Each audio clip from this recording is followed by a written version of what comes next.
Olá, boa noite. No último dia 3 de novembro, o Conselho Federal da OAB aprovou a criação da Comissão Nacional da Verdade da Escravidão Negra no Brasil. Essa iniciativa da comissão é buscar um resgate histórico do período da escravidão e também apontar responsabilidades, mostrando a importância das ações afirmativas como forma de reparação à população negra brasileira. A comissão deve atuar nos moldes da Comissão da Verdade, que apura os crimes cometidos durante o regime militar. E a OAB Gaúcha largou na frente e já anunciou a criação da sua subcomissão da Verdade da Escravidão Negra no Rio Grande do Sul. Para falar sobre esta comissão, sobre o pioneirismo da OAB Gaúcha e também sobre direitos humanos, nós estamos hoje frente a frente com Rodrigo Pugina, que é o presidente da Comissão de Direitos Humanos da OAB Seccional Rio Grande do Sul. E para entrevistá-lo, nós contamos com a presença de Marco Weisheimer, do blog RS Urgente, de Davidson Campos, professor de comunicação da UBRA, e Renato Dornelles, jornalista do Diário Gaúcho. O Frente a Frente já está no ar.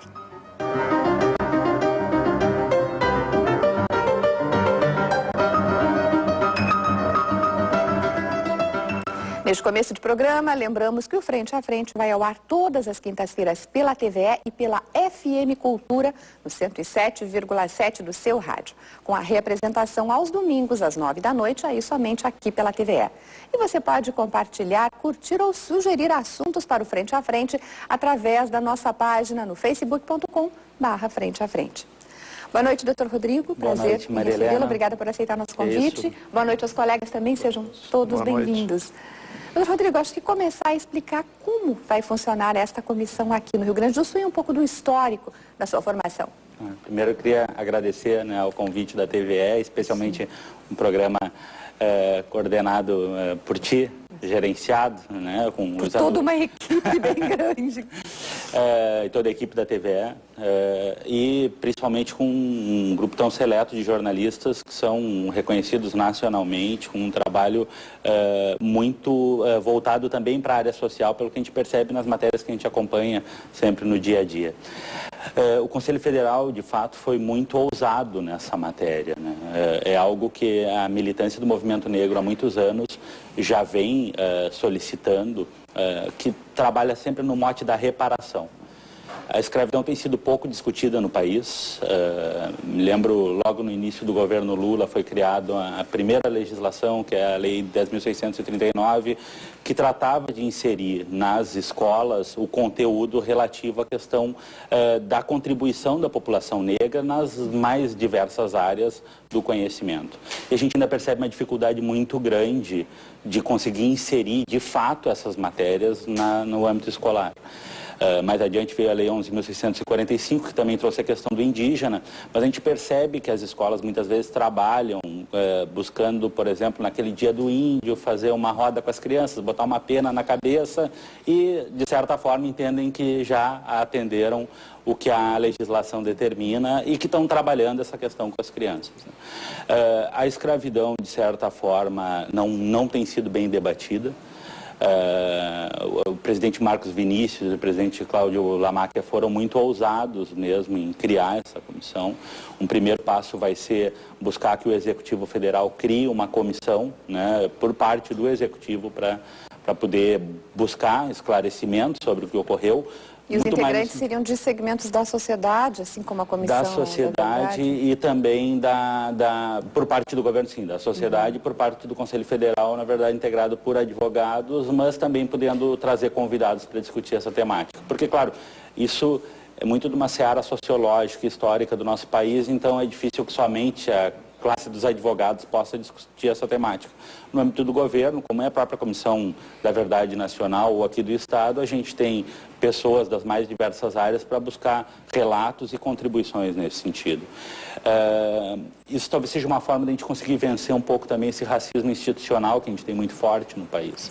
A gente sabe, por exemplo, que mesmo nas instituições do sistema de justiça, em que pese o número do IBGE trazer aí 15%, talvez 20%, e alguns militantes do movimento negro questionam no próprio Rio Grande do Sul esses dados, de pessoas, por exemplo, negras aqui no estado do Rio Grande do Sul, dentro das instituições a gente ainda percebe que o negro ocupa muito poucos espaços de poder na nossa sociedade.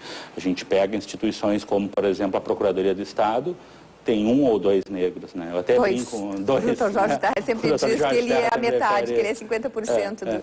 E é muito triste, porque eu acho que assim, talvez o Davidson e o Renato Arantes podem falar muito melhor do que eu, porque só quem é negro, de fato, sabe o que sofre no dia a dia. Me lembro de algumas histórias, por exemplo, que o próprio Jorge sempre comenta, dele indo para uma audiência no fórum, na sua caminhonete particular, com a estagiária ao lado. Quando ele chega para a audiência, a primeira coisa que a pessoa que está ali na portaria, né, ele pergunta se tem vaga para a PGE. O pessoal olha para ver quem está do lado dele, né? Olha a menina, estagiária, e pergunta para ele, mas ela é procuradora do Estado? E aí ele só repete a pergunta, tem vaga para a PGE? Aí, só não coloca na vaga do juiz. E a menina, na inocência dela, ainda pergunta, mas por que será que achou que eu sou procuradora? Né? E ele diz, não, ela só tinha certeza que eu não podia ser procurador do Estado. E isso é uma constante. Então, ele para num posto de gasolina, a tua patroa deixa tu andar com o carro, assim, sabe? E como lidar com isso? E nós estamos falando, de repente, de uma pessoa já adulta, formada, mas como é que lida uma criança? Em pleno século XXI. Século XXI. E numa sociedade que ainda, na grande maioria, entende que não existe racismo no país, né? Então, assim, me lembro de um outro caso de um amigo que contava do filho que começou a estudar no Colégio Anchieta. Logo nos primeiros dias de aula, a criança chegando atrasada, né, entrou correndo no colégio e a pessoa que estava ali na frente, peraí, onde é que tu vai? Onde é que tu pensa que tu está indo? E aquilo para o menino é muito impactante. Ele vai justificar que ele está matriculado naquela escola, estudando lá.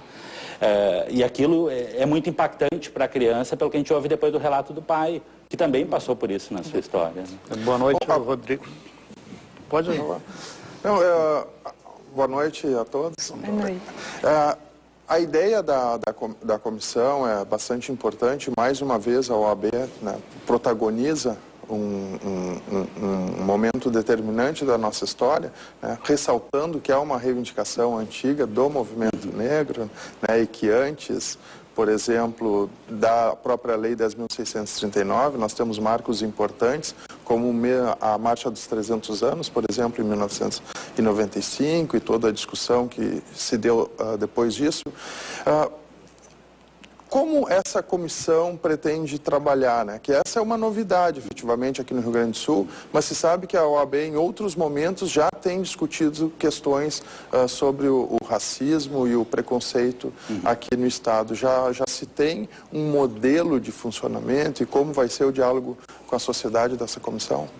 A gente deve instalar a subcomissão até o final do mês ou início do mês de dezembro.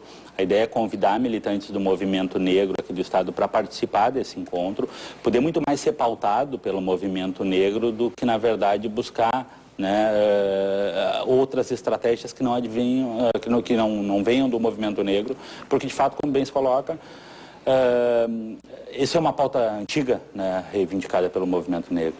Aqui na OAB, tanto o presidente Bertolucci foi muito ousado, que logo que saiu a criação no Conselho Federal, determinou também a criação de um espaço aqui no Estado, mas realmente a gente vai acabar seguindo muito, em parte, as diretrizes do Conselho Federal, buscar junto ao governo do Estado a criação de um espaço no Executivo para poder tratar dessas questões, e buscar ir atrás dessa verdade histórica, né?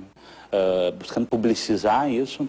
A própria experiência da Comissão da Verdade, seja aqui no âmbito do Estado ou no âmbito nacional, tem sido uma experiência muito boa, apesar de que a gente também faz algumas críticas porque não trouxe e tem buscado não trabalhar muito a questão institucional que estava por trás do próprio apoio à ditadura militar, né? Então, tem trabalhado pontualmente em algumas pessoas, mas sem mostrar que isso era política institucional da época. E, de alguma forma, a gente percebe que a questão da discriminação racial que a gente vive hoje e a questão da escravidão, ela não foi muito discutida, e nas escolas a gente não percebe essa discussão, porque, como se comentava, por exemplo, a própria lei do ventre livre colocou pessoas em liberdade, e o que se ofereceu para essas pessoas, né? Como vem, por exemplo, hoje em políticas afirmativas de cotas, que possibilitam alguma forma de inserir população negra nas instituições. E sempre vem, em contraponto, outras críticas dizendo que a própria política afirmativa, que é uma política obviamente temporal, ela é discriminatória. Né?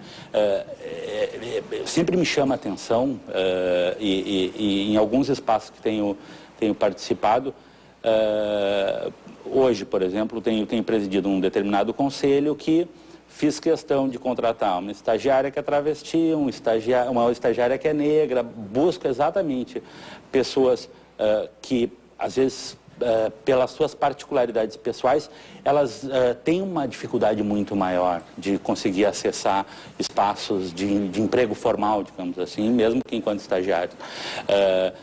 A gente percebe, por exemplo, que uma pessoa que é travesti, ela não vai ser contratada e as pessoas dizem que depois vão entrar em contato e acabam nunca chamando. O negro, ele vivencia muito isso. O negro, ele tem que sempre se sobressair, ter um currículo muito melhor para ser chamado. Né? Regra geral, claro que em alguns espaços isso não importa tanto. Porém, se daqui a um pouco uma determinada loja tem um currículo de uma pessoa branca e de uma pessoa negra, regra geral, a gente ouve dos negros que eles são preteridos. Óbvio que isso não é explícito, eu não vou dizer não vou te contratar porque tu é negro. Agora, o negro sofre isso até hoje muito significativamente. E a gente não percebe discussões para vencer isso. Se passou o período da escravatura no Brasil, mas os negros, naquele momento, ficaram na base da pirâmide social. E como ascender? As próprias políticas afirmativas, elas vêm nesse sentido para poder... Exato, isso que eu gostaria de saber, assim, se a comissão também vai estudar ali o pós-escravidão, porque eu acho que isso tem muito na discussão das cotas, porque hoje a gente ouve muitas críticas às cotas e vê que as pessoas não percebem alguns detalhes, né? Normalmente, quando eu estou em algum debate, até acho que as pessoas podem ser a favor ou contra, mas pelo menos que conheçam as razões, eu conheço.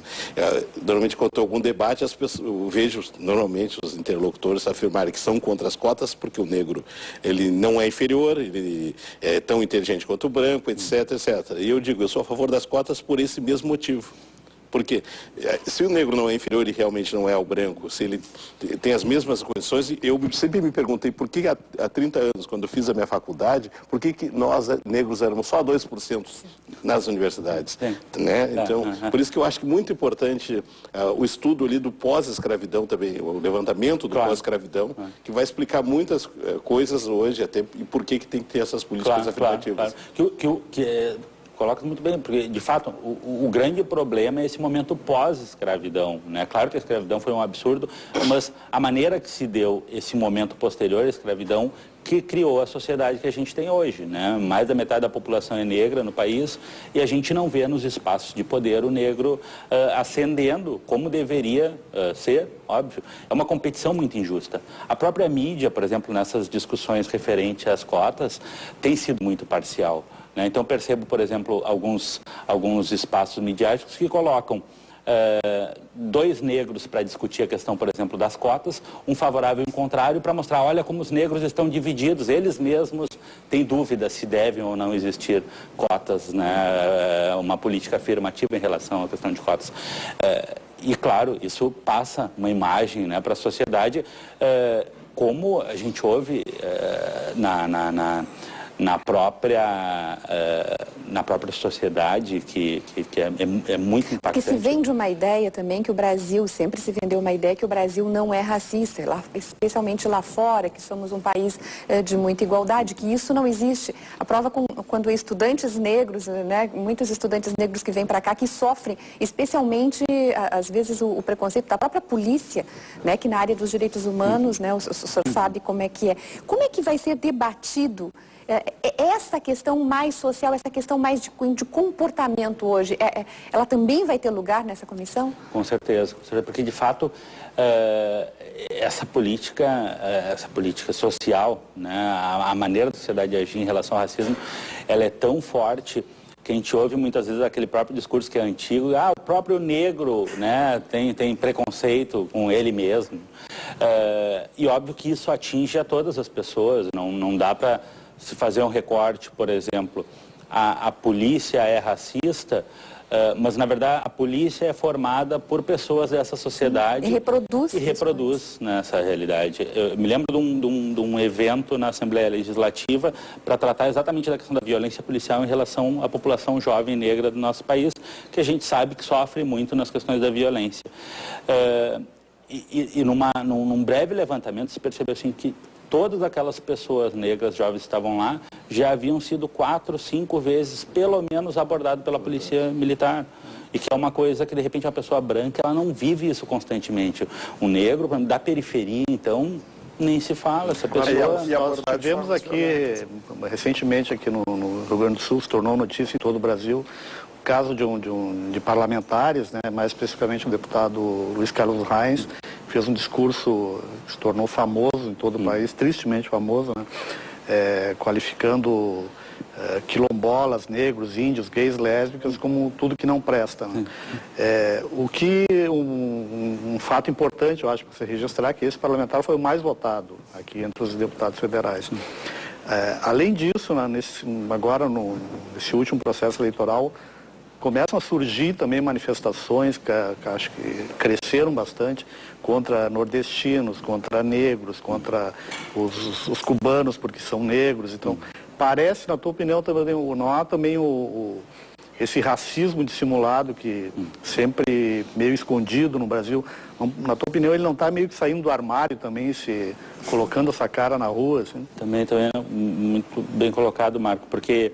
De fato, por exemplo, mesmo utilizando esses episódios mais recentes das eleições agora, em relação à eleição especialmente presidencial, onde houve essa discussão, por exemplo, em relação ao nordestino, como se em outros estados que determinado candidato, vamos imaginar, independente de posições político-partidárias. Então, assim, a gente tem, por exemplo, a presidente Dilma, que foi eleita, e o candidato Aécio. Nos estados onde o Aécio ganhou, é como se tivesse ganhado de forma unânime e ninguém tivesse votado no outro candidato, e o inverso é a mesma coisa. Então, percebe que é uma discriminação, preconceito puro e que tem que ser vencido. A questão, por exemplo, de um candidato, isso é até curioso, um candidato a deputado que foi o mais votado aqui no estado, e de fato, acho que assim... tem se propiciado um pouco com que espaços, uma abertura de pessoas que têm essas posições e elas estão começando a explicitar um pouco mais, né? De certa forma, a gente sempre soube que existem muitas pessoas na população brasileira que têm essa postura, que são preconceituosas, que são racistas, mas isso tem começado a aparecer um pouco mais como manifestações recentes apoiando, por exemplo, a ditadura militar. Só nesse sentido, duas questões eu acredito que são importantes. A primeira coisa é que saiu um dado no Jornal Zero Hora, inclusive, apontando que o Rio Grande do Sul é o segundo estado que mais baixa material neonazista na internet, né? E, por outro lado, a gente vê que, de alguma forma, o resultado das políticas afirmativas, que efetivamente começam a aparecer socialmente, tem tensionado nessa, digamos assim, uma elite, né, que se manteve nos espaços de poder por muito tempo, e, de alguma forma, isso vai levar ao recrudescimento das manifestações públicas de preconceito, né?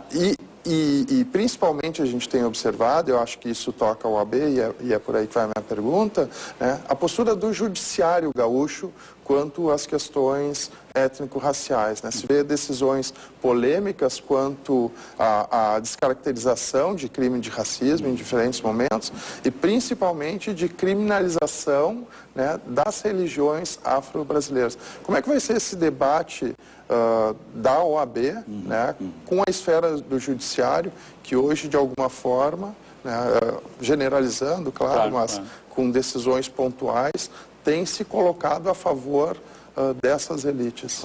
Não, acho que vai ser um debate muito interessante. O judiciário aqui do Estado também, de alguma forma, tem avançado na questão do racismo. Hoje a gente tem o primeiro Tribunal de Justiça do país que tem uma comissão de direitos humanos. Até quem preside, o desembargador Sudbrack, foi o primeiro juiz que sentenciou em relação a um crime, só não me lembro se injúria racial ou um crime de racismo, e aí entra nessa outra questão da esfera, sempre de uma descaracterização, né, de um crime de racismo para um crime de injúria racial, e que acho que sim, que o próprio operador do direito ele tem que ser sensibilizado para essa diferenciação e conseguir compreender que um crime de racismo ele vai muito além do que aquela ótica reduzida que a pessoa tem. Porque, claro que, como a gente comentava, se toda a sociedade, regra geral, é racista, a gente também, né, corre o risco de ter magistrados que têm uma visão diferenciada em relação à questão discriminatória. Mas o tribunal, salvo engano, criou agora a possibilidade também de cotas no concurso dentro do Poder Judiciário do Estado, o que acho que vai ser um grande avanço. A gente teve também a criação de cotas, se não me engano, no concurso da Polícia Civil. A gente tem conseguido avançar para outras esferas que, de certa forma, não traziam sequer essa discussão à tona. Eu tenho dúvida somente, se não conseguir informações, se o Judiciário está abrindo as cotas somente para os servidores ou se alcança também os magistrados. Mas acho que são políticas importantes. A própria Associação dos Juízes também tem uma Comissão de Direitos Humanos muito atuante. Recentemente fez um bom debate sobre essa questão da discriminação racial, mas eu não tenho dúvida que a simples discussão sobre o tema já vai ser de um acréscimo social muito grande. As pessoas não conhecem esse assunto, isso me chama a atenção. Mas de que forma vão ser reunidos assim? A Comissão da Verdade se depara muitas vezes com arquivos, né, com a questão de documentos. A simples discussão da lei pode ser um dos argumentos para a discussão da verdade agora sobre essa questão de crimes raciais? Ou que documentos, com o que vocês vão lidar? Com dados da imprensa, com documentos, com as leis do passado, até que o Renato colocou, né, do pós-abolição? Claro. Que documentos que serão, claro. Que estarão na pauta? Sim, a gente pensou inicialmente em buscar apoio das academias, né? A gente não vai ter muito como fazer essa busca histórica ali do momento da transição, do fim da escravatura para os dias atuais, sem buscar um apoio mais técnico mesmo. Acho que o movimento negro aqui do Estado vai poder colaborar muito também. A gente tem histórias aqui no Rio Grande do Sul, mesmo durante a Revolução, que são muito tristes. Relatos, por exemplo, significativos, onde os próprios negros treinados para ajudar na Revolução foram massacrados depois da Revolução, né? Então, assim, são histórias que as pessoas não conhecem mesmo aqui. Acho que é uma gama muito grande, né? E te confesso, Mariana, que me preocupa um pouco, porque qual vai ser exatamente a abrangência disso, porque senão não tem fim, como as comissões da verdade também, em relação ao período ditatorial, que elas começaram a abrir um leque e tiveram que definir alguns caminhos, porque é muita coisa. Agora, eu acho que poder ouvir alguns relatos, particularmente entendo isso, apesar dessa questão estrutural, talvez seja das questões mais significativas, como é em relação à Comissão da Verdade, porque isso é o que mais acaba impactando as pessoas, né? Saber assim, o que daqui um pouco o negro, ou no seu contexto familiar, o que ele sofreu na vida, né? O que os familiares dele sofreram, o que ele continua sofrendo, simplesmente pela questão da sua cor. E dando visibilidade a isso, me parece, de certa forma, até colocar a sociedade no espelho, né? Ela se vendo se enxergar, se enxergando e se percebendo como... Porque... Mas me preocupa, assim, o que vai ser trazido à tona. Claro, claro. Não, porque, de fato, assim, a questão do preconceito é inerente ao ser humano, né? O que impacta mais é quando é um preconceito que, de alguma forma, atinge, por exemplo, na questão do negro, a discriminação racial. E o que isso reverbera, por exemplo, em outras esferas, como a questão da religião, por exemplo, né? O quanto a religião afro, as religiões afros, elas são perseguidas, né? A gente tem alguns, por exemplo, tem inclusive igrejas específicas que trazem à tona objetivamente perseguições a essa população. A demonização, numa perspectiva cristã, a demonização das religiões. E trabalham nessa lógica. Ainda do tema, só para não perder do judiciário, saberia dizer aproximadamente quantos juízes negros atuam no Rio Grande do Sul? Olha, se é que há algum eu juiz negro? não sei dizer exatamente, mas... Conhece algum juiz negro? Conheci um desembargador negro, desembargador Sejalmo, sofreu muito também, ele contava muitos relatos, porque era natural, por exemplo, se ele estivesse no gabinete dele, que não achassem, quem não o conhecia, que ele fosse o desembargador, por exemplo, né? Iria olha, o desembargador se encontra, não, sou eu mesmo, né? Porque, olha, uma outra pessoa branca, daqui a pouco, não, aquele lá é que deve ser o magistrado, esse aqui não deve ser. Mas, pelo que percebo, assim, Poder Judiciário, Defensoria Pública, a Defensoria Pública acho que entrou um número um pouco maior de pessoas negras nesse último concurso, Ministério Público, sempre varia muito, mas ali o número de 2, 3 pessoas por instituição. É muito pouco se a gente pensar, né? Cada instituição com centenas de magistrados, promotores, defensores públicos, a gente tem um número muito reduzido. Fora, talvez, também aqueles casos que existem em todas as áreas, daquela pessoa que é parda e não se acha negra, né? Não, eu não me considero negro. E esse é um outro problema, e volta a questão que havia colocado, né, Maria Helena, de que o próprio negro precisa se enxergar negro e assumir que é negro, né? Toda a sociedade. Mas eu peço licença um pouquinho a vocês, agora é hora da gente fazer o nosso intervalo. Ele é bem rápido e nós já voltamos conversando com o Dr. Rodrigo Pugina, que é o presidente da Comissão de Direitos Humanos da OAB.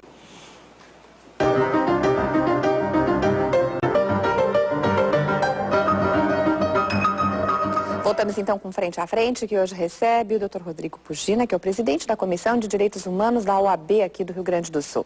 Para entrevistá-lo, nós contamos com a presença de Marcos Weinsheimer, editor do blog RS Urgente, Davidson Campos, professor de comunicação, professor de jornalismo da UBRA, e Renato Dornelles, jornalista do Diário Gaúcho. Doutor Rodrigo, esta comissão, então, da verdade, o senhor disse que em dezembro já deve ter os parâmetros integrantes, ela deverá ser grande, ser pequena, ser comedida no seu saco. Como é que vai ser, e como é que vai se dar assim também a divulgação dos temas que vão estar sendo debatidos? Sim. No que diz respeito à divulgação, sempre utilizando os próprios mecanismos de comunicação da OAB, que tem funcionado muito bem. E a sede vai ser na própria OAB? Na própria OAB. A nossa ideia, na verdade, é buscar formar uma comissão grande, principalmente com pessoas convidadas de fora, né, que não somente advogados, para a gente poder fazer, dentro do possível, por mais amplo que seja essa questão, apurar e buscar informações sobre as mais diversas áreas. Pois é, o senhor foi, não sei se ainda é, mas o presidente da Comissão de Assuntos do Sistema Prisional na OAB, né, da comissão. Isso também é absorvido pela Comissão de Direitos Humanos, né? Sim, é absorvido, mas o senhor esteve à frente muito desse debate. E hoje fala-se muito que a maior parte da população carcerária aqui no Brasil é composta de negros. Como é que vai ser esse debate? Acho que é um debate interessante também, porque, de certa forma, há primeiramente uma discussão interessante sobre se os percentuais mesmo comparativos da população brasileira que se encontra presa e a população que está em liberdade, se de fato percentualmente o negro está em maior número dentro dos estabelecimentos prisionais. A gente vai para dentro das prisões aqui no estado, por exemplo, e encontra um número de pessoas brancas muito significativo. O que eu acho que ajuda a desmistificar um pouco essa visão que remete a esse preconceito que as pessoas têm. Que também pode ser um preconceito. Pode ser, mas eu li um dado também, a gente não sabe até que ponto, correto ou não. A população negra aqui no Rio Grande do Sul, se eu não me engano, representa 16%, se eu não me engano, que é o segundo estado com menor percentual de população negra. Mas que 1/3 dos presos seriam negros. Ou seja, então, proporcionalmente... Já seria maior. Seria maior, né? Embora os negros sejam minoria dentro dos presídios, mas comparado com o total da população, o percentual seria praticamente... Por isso essa questão de tentar se bater um pouco esses percentuais. A grande dificuldade, de regra geral, no sistema penitenciário é se conseguir dados precisos sobre aquela população que está lá dentro do sistema prisional. Mas acho que a comissão vai conseguir, eu espero pelo menos, fazer um trabalho muito interessante em diversas áreas, porque, por exemplo, a questão da cultura, a questão da própria mídia no que diz respeito à beleza, há pouco tempo que, por exemplo, em desfiles e passarelas, a gente começa a ver modelos negras, revistas, publicações especializadas para a população negra, fazer com que... porque isso eu não sei, e aí confesso que mais não me dá dúvida, como é que fica para a pessoa negra crescer vendo sempre aquele referencial de beleza uma pessoa branca, né? Sim, então a modelo é branca, loira, né? Os livros de história infantil. Existe um pesquisador da área de comunicação, Muniz Sodré, que ele costuma dizer que o negro sofre a síndrome do vampiro. O vampiro é aquele que se olha no espelho e não se enxerga, e de alguma forma a representação no sistema midiático, isso considerando o lato, também existe essa ausência. Mas eu gostaria só antes da gente passar para esse assunto, voltar um pouquinho à comissão e perguntar como a OAB hoje, né, antes da comissão, tem tratado as denúncias de racismo envolvendo, né, os seus associados e os seus integrantes, assim, os advogados. Claro. Confesso que não chega muita denúncia em relação à atuação dos advogados, por exemplo, no exercício da sua profissão, cometendo atos de racismo ou discriminação. Não que não exista, né, e se existir deve ser apurado, inclusive criminalmente, não tenho a menor dúvida. Mas não tenho conhecimento assim de muitos casos. De fato, hoje a gente tem, pelo número que o Conselho Federal apresentou, 39 mil advogados negros. Então, assim, acho que a OAB está um pouco mais acostumada. Ela é uma instituição que ela não é muito, como é que eu vou chamar, elitizada, né? A gente tem dos mais diversos perfis de advogados e de tudo. Nós vamos ter um advogado defensor de direitos humanos, da questão racial, um advogado defensor do ruralista, um advogado defensor do empresariado, de tudo. Então, assim, é uma instituição de certa forma muito democrática. Mas confesso que não vejo assim muitas denúncias chegando em relação à atuação do advogado, até porque em tese o advogado teria relação direta com o cliente dele, mesmo que fosse, e obviamente a gente tem advogados que também são racistas, né? Não dá para ignorar isso, mas não sei se na relação com o cliente deixaria isso, pelo menos explícito, né? Já que, em tese, o próprio cliente está pagando ele. Mas só para não perder a questão, por exemplo, seja a mídia, seja a cultura, por exemplo, da população, que a população negra contribui muito no país, mas que ainda é vista muito como se fosse somente o recorte do samba, por exemplo, né? E que é, obviamente, uma característica muito importante do nosso país. Mas ainda se vê o negro como esportista no futebol, o negro como atuante na área da cultura no samba. Agora, as contribuições são muito maiores do que essa. E acho que isso a gente precisa começar a discutir mesmo. Desculpe, Marco. Exatamente nesse tema da mídia que tu mencionaste já algumas vezes. De modo geral, assim, a postura editorial das maiores empresas de comunicação no país, ela tem embora professe uma diversidade de opinião, tem em geral uma postura monolítica, né, em relação ao tema dos direitos humanos de modo geral, né. Especificamente no caso do racismo em relação à população negra, população indígena também, que é muito forte. Na tua opinião, não está na hora da nossa mídia fazer um debate, não só nós debatermos o papel que ela desempenha, mas os seus profissionais fazerem um debate sobre em que medida eles estão contribuindo para retroalimentar esse racismo cada vez menos dissimulado que existe na sociedade brasileira? Essa colocação é muito boa, Marco, porque de fato, e imagino, claro, certamente os senhores entendem muito mais do que eu dessa lógica da comunicação, que a gente vai ter a postura do próprio jornalista, mas também, dependendo do segmento, a postura da empresa jornalística. Por exemplo, a gente pode pontuar a questão de novelas. Eu havia lido uma pesquisa muito interessante que dizia que as novelas normalmente traziam famílias negras desestruturadas quando traziam, né? Não trazia uma família negra tradicional, digamos, e não que eu entenda que, né, que a gente deva ter esse modelo de família negra tradicional, mas então trazia uma novela, por exemplo, que o pai negro era um político corrupto, a filha, sei lá, era uma patricinha, o filho era um alcoólatra, sempre trazendo famílias negras desestruturadas, e faz, obviamente, isso reflete, ao meu ver, seja na própria população negra como na população branca. E me preocupo muito de como a criança negra se enxerga. Eu imagino que ela deva sofrer muito, por exemplo, no próprio âmbito escolar. Principalmente quando o próprio negro começa a ascender e começa a se inserir em espaços predominantemente tomados por pessoas brancas.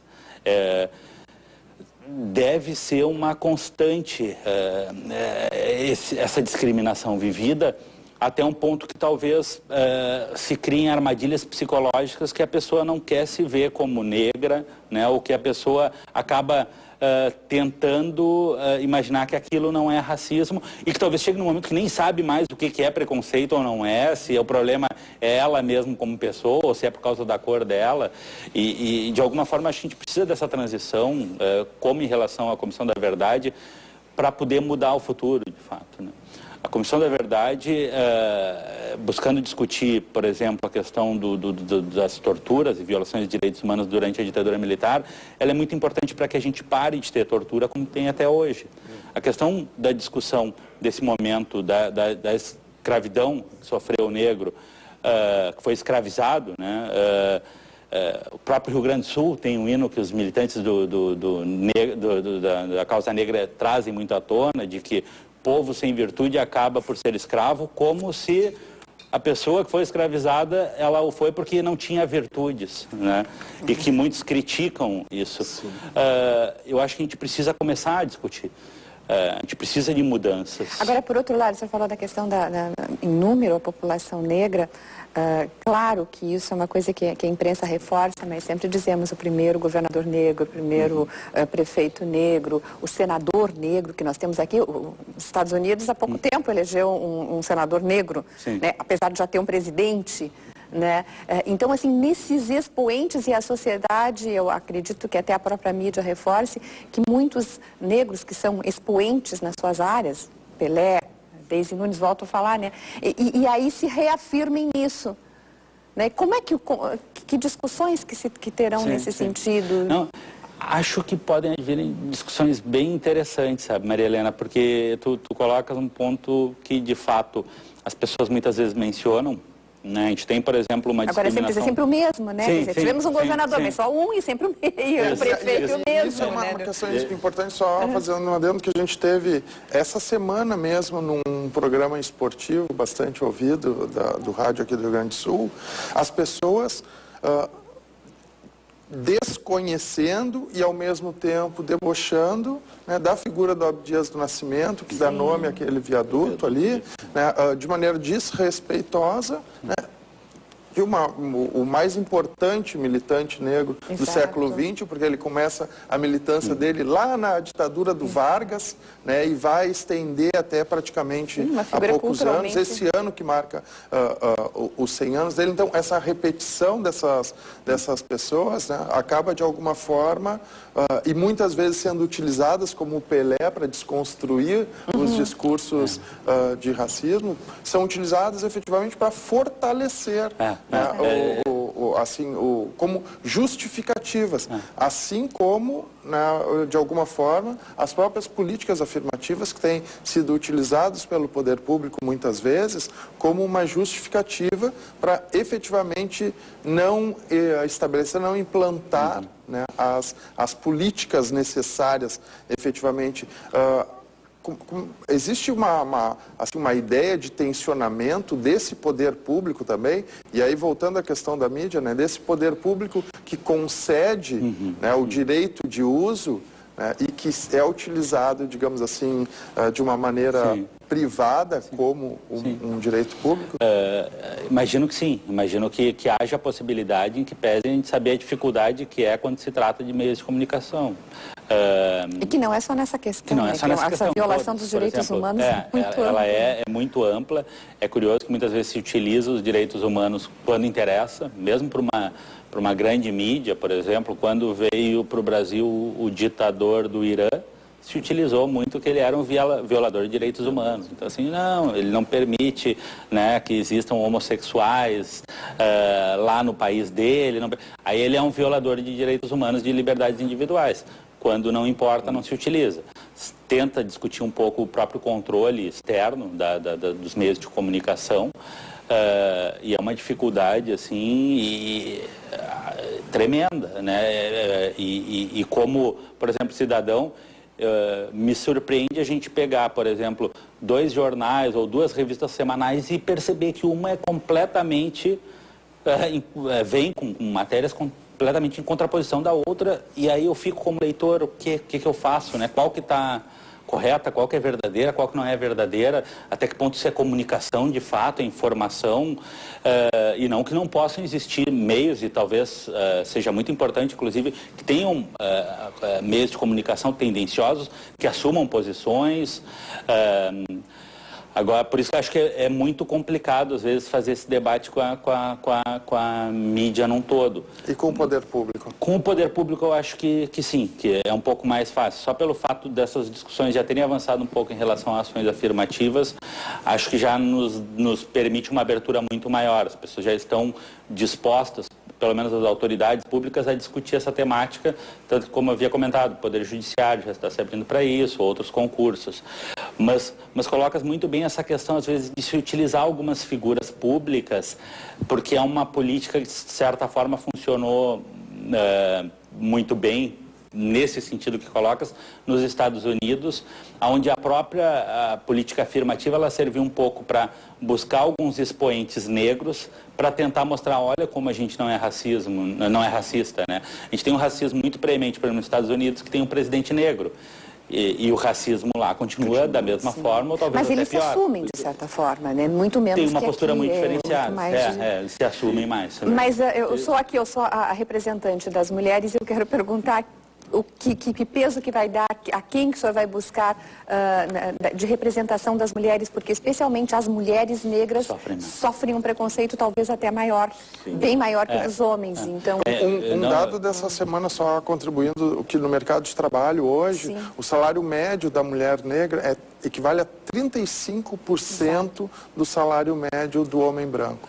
E isso é um dado efetivamente alarmante, uma prova concreta, né, do sistema racialista que estrutura a nossa sociedade. O homem branco, depois o homem negro, depois a mulher branca e depois... Não, o homem branco, a mulher branca, o homem negro, a mulher negra. Assim que vem.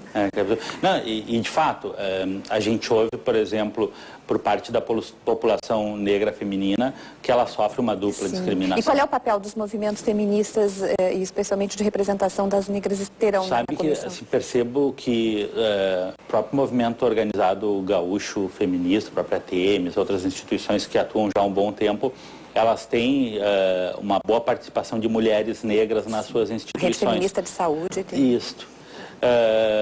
Mas de fato eu não vejo essas organizações feministas fazerem muito a discussão do recorte racial. Talvez até porque elas estão ali para fazer mais a discussão. Mas na área da saúde racial. elas têm isso bem forte. Mas é importante dizer que existem fortes instituições de mulheres negras atuando no Rio Grande do Sul, como a Maria Mulher, que funciona aqui próximo, e várias outras instituições. E efetivamente, dentro do movimento social negro, tem certeza que as mulheres há muito tempo lideram o movimento social. Inclusive tem para o próximo ano, né, até assim, auxiliando na divulgação, tem marcado para o dia 13 de maio de 2015 uma marcha das mulheres negras em Brasília, né, que está sendo organizada. Então, existe sim entidades específicas de mulheres negras, né, atuando contra essa situação de racismo, e é importante que a comissão, né, esteja atenta para essas instituições e para o trabalho que elas têm realizado nas comunidades negras e nas comunidades pobres. E que veio, de certa forma, principalmente na área da saúde, né? E isso existem relatos de que muitas vezes, na hora do parto, foi negado a anestesia às mulheres negras por dizerem que elas eram mais fortes ou que seriam, não sentiriam tanta dor quanto uma mulher branca. E que a gente ouve muito do movimento negro, que, de certa forma, isso é um racismo mascarado, né? Como as pessoas, por exemplo, portadoras do vírus do HIV, sofreram muito também, logo no início da doença, por parte dos médicos, inclusive, porque achavam, não, mas essa pessoa deve ser homossexual, tem mais que sofrer mesmo, então é muito... Voltando muito na história, colocasse a questão do massacre, que eu acho que é um ponto crucial, né, dentro da história, do processo histórico. E que aqui no Rio Grande do Sul sabe-se que tem toda aquela questão do tradicionalismo e, obviamente, o movimento mais tradicional não admite, né, até porque isso aí, de certa forma, mancha a história da Revolução Farroupilha, que... Tradição e história se... Exatamente, que é considerado um símbolo aqui para o Rio Grande do Sul. Como é que a comissão se pretende lidar com essa questão do massacre de Porongos? Acho que é um fato histórico muito importante para o nosso estado. Existem algumas publicações, alguns escritos sobre esse assunto, mas de fato foi uma atrocidade que ocorreu mesmo no massacre de Porongos. E me surpreende que, se eu lembrar do meu tempo escolar, sequer ouvi algum professor alguma vez mencionar sobre uma linha sequer sobre o massacre de Porongos. Acho que, e aí vai depender muito do que a gente conseguir fazer nesse trabalho e, obviamente, do que tiver de repercussão depois midiática ou de mudança mesmo da esfera pública, para tentar, de alguma forma, inserir um pouco essas questões em relação a conteúdos, e aí volta a questão que eu havia comentado no início, especialmente no que diz respeito à própria Lei 10.639, que há muito tempo já traz isso como mecanismo principal para vencer, pelo menos a médio e longo prazo, a questão do racismo no Brasil. O grande problema é que a gente ainda não tem conseguido inserir nas próprias linhas programáticas das secretarias estaduais essas temáticas de maneira transversal. Por exemplo, algumas esferas têm conseguido trabalhar um pouco mais esse recorte racial, como, por exemplo, Maria Helena colocou bem a questão da saúde. A gente tem, mas talvez mais voltado para a população negra, se discutido muito a questão da anemia falciforme, por exemplo. Mas é uma discussão que ainda fica muito na esfera da população negra, né? Se eu perguntar para uma pessoa branca o que é anemia falciforme, a pessoa não tem nem ideia o que é. A hipertensão que os negros estão mais... E a própria questão do racismo institucional hoje no SUS é um grande ponto de discussão, né? Porque efetivamente se sabe que a população negra é menos tocada no sistema de saúde e tem menos acesso, inclusive, e acessa menos o sistema de saúde, muitas vezes, né, não entendendo os processos ou fugindo dos processos em função do tratamento que vai receber. Não, o coloco está perfeito no sentido de que muitas vezes aquela pessoa que atende no serviço público tem preconceito que pode nem se dar conta que tenha, né? É tão forte o racismo, esse institucionalizado que a gente tem no nosso país, que as pessoas acabam não se dando conta que elas podem discriminar por situações como essa, por exemplo, de tratar diferente um paciente por causa da sua cor. Como superar isso talvez seja a maior dificuldade, né? Porque acho que trazer à tona, num primeiro momento, possa ser muito importante para a gente poder discutir ou saber que isso existe. Me lembro, por exemplo, da história de um outro grande militante negro aqui do estado, que acabou baleado numa bala perdida, e quando a polícia chegou, prendeu ele. Um negro baleado é criminoso e levou ele para a delegacia preso. Para mudar essa realidade, obviamente que vamos precisar de um novo período histórico, não vai ser da noite para o dia que a gente vai conseguir mudar. Mas eu acho que a simples possibilidade de a gente discutir isso e mostrar, olha, isso acontece, né? A pessoa começar a cuidar daqui um pouco das suas próprias atitudes, aquela pessoa que é preconceituosa, que é racista, talvez essa a gente tenha um pouco mais de dificuldade de conseguir fazer com que ela mude ou que ela tenha uma outra percepção. Mas para mim, é inadmissível alguma possibilidade, por exemplo, de discriminação racial no âmbito escolar. Não tem como se compreender. Professor Rodrigo, o senhor acha que tem condições assim de inverter até a pauta? Porque sempre que a gente começa e até acabamos falando da questão das violações aos direitos humanos dos negros e direitos essenciais até, e até de certa forma vitimizando, mas não tem como colocar e falar das questões realmente das afirmativas, como tu falaste do Abdias Nascimento, como outras pessoas que vêm e levantar por esse lado, por esse viés também, da contribuição dos negros, sim, do que sim. tudo que nós representamos e que nós temos que fazer essa reparação por quanto que eles contribuíram e contribuem, né? Não tem como fazer por esse viés, pela questão mais afirmativa do que somente também pelo preconceito, pela negação? Claro, com certeza. E aí foi bem o que colocou, por exemplo, em relação a Abdias Nascimento, né? Que é uma outra grande personalidade, Frederick Douglass e vários outros negros que contribuíram muito, seja na história do combate à discriminação aqui no país ou fora, e que a população desconhece. Por isso que eu acho que eu acabei absorvendo um pouco esse discurso por parte do movimento negro em relação a 639, a legislação federal, porque percebo que é o principal caminho para a mudança do que a gente tem hoje. A gente precisa, de forma multidisciplinar, inserir essa questão nas escolas, a gente precisa discutir, a gente precisa trazer essas personalidades negras. Porque é uma contribuição inegável, é uma contribuição que está evidente, quer dizer, não está evidente, mas ela é inegável e ela está aí. E a preocupação que foi muito bem trazida, na verdade, é que algumas personalidades conseguem ascender a espaços de poder ou inclusive midiático, mas não trazem a própria defesa dessas bandeiras do movimento negro. Preferem não tratar desse assunto, né? O próprio Pelé se questionou muito sempre que contribuição que ele teve nessas pautas e poderia ter uma contribuição imensa.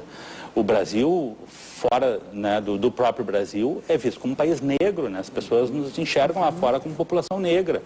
E a gente sabe que tem por exemplo, pega São Paulo, tem a segunda maior população japonesa do mundo. Se uma pessoa de origem japonesa vai para fora, ninguém imagina que ela seja brasileira, ou mesmo uma pessoa branca como eu, de descendência, né, europeia, ninguém imagina que seja brasileiro. E falta, acho que volta um pouco aquela questão de todo mundo assumir que o Brasil é assim, o próprio negro se assumir como negro, o branco começar a parar de agir, né, de forma preconceituosa e discriminatória. Mas imagino que seja uma tarefa bem difícil. Já tem data para o início, definida para o início dos trabalhos?